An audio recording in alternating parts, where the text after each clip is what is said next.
Hi, everybody, and welcome to Teaching Tip Tuesday, brought to you by the Center for Inclusive Teaching and Learning here at UWSP.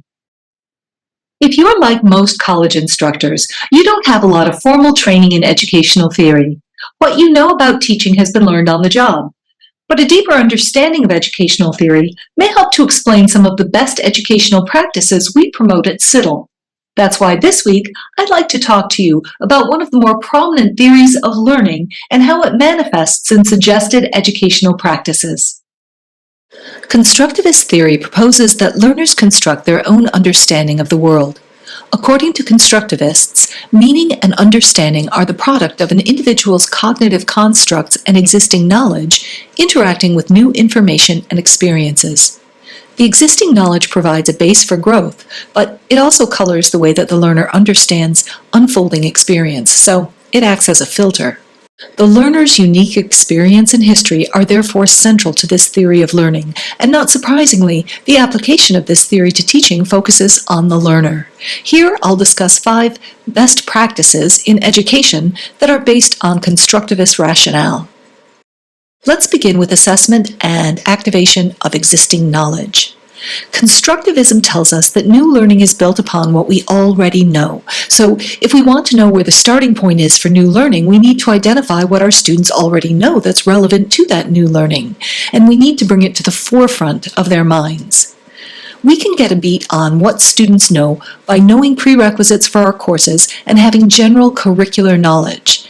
If we know what courses students have taken, we know at least what knowledge they've been exposed to. As we know, however, what students have had a chance to learn and what they've actually learned may not be the same, so you can improve your understanding of your students' existing knowledge using quizzes or surveys. These devices can help in activating students' prior knowledge. Students' knowledge may be hiding in long-term storage on their hard drives, and they may need a little kick to bring it back into their RAM. Quizzes and surveys can help with that, as can discussions in which you ask questions that force them to retrieve buried information. Because not all students will have the same background knowledge, it's good practice to provide access to review materials and exercises in case some students need them to prime themselves for further learning. Next, it's important to always recognize that students are building on existing knowledge. Because the learner's existing knowledge provides the main frame of reference to mediate their learning, best practice is to build bridges that help them to connect new concepts and skills to this existing knowledge. This is what makes examples, metaphors, and analogies so powerful. They can help students to connect the novel to the known. Third, use active learning strategies. Just as you can't build a house without hammering, students can't learn without actively engaging the ideas and content of your course. Little is assimilated from passive engagement, like listening to lectures. Trying to directly transfer the contents of your skull into your students' skulls by telling them all that you know is doomed to failure. If you can reframe your role as that of a guide who carefully nudges students to build more complex understandings, you'll have greater success. The key is that, according to constructivist theory, we learn better by doing. Application of knowledge in authentic problem-solving activities is processed more deeply by students and allows them to construct meaning. If you can find a way to get the students to work socially, you'll have even better results because social interactions also mediate learning. Fourth, challenging misconceptions is often key to constructing new and improved understandings. You can't just tell somebody something that contradicts their current understanding and expect that it will stick. Remember, constructivists tell us that existing knowledge acts as a filter. Before new information can be assimilated, the limitations and inaccuracies of existing knowledge must be acknowledged. Your job as the instructor may sometimes be to generate cognitive dissonance so that students can resolve it and in the process learn. In this process, it's good to help the learners separate their assumptions from conclusions they've reached based on evidence so that they can assess what they really know.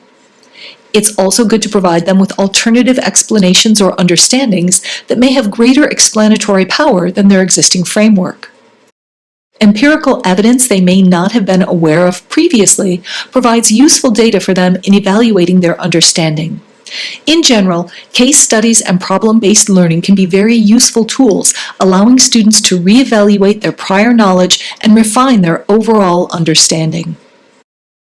Finally, you should promote metacognitive reflection. Metacognition is thinking about thinking. It's good to encourage your learners to think about how they learn, because if learners are constructing their own meaning and understanding, then their awareness of their own learning process, of how they are constructing their knowledge, will help them refine their practice to improve their learning. It will also give them greater recognition of their own responsibilities in their learning. This should foster greater interest in active learning and the abandonment of passive learning strategies. And with those 5 examples, you see ways that constructivist learning theory can be applied in teaching and hopefully better understand the rationale behind many of the best practices employed by educators. And that's this week's teaching tip, brought to you by the Center for Inclusive Teaching and Learning here at UWSP, your one-stop shop for teaching support. Visit our website to schedule a consultation for help with course design, learning activities, assessment, or pedagogy.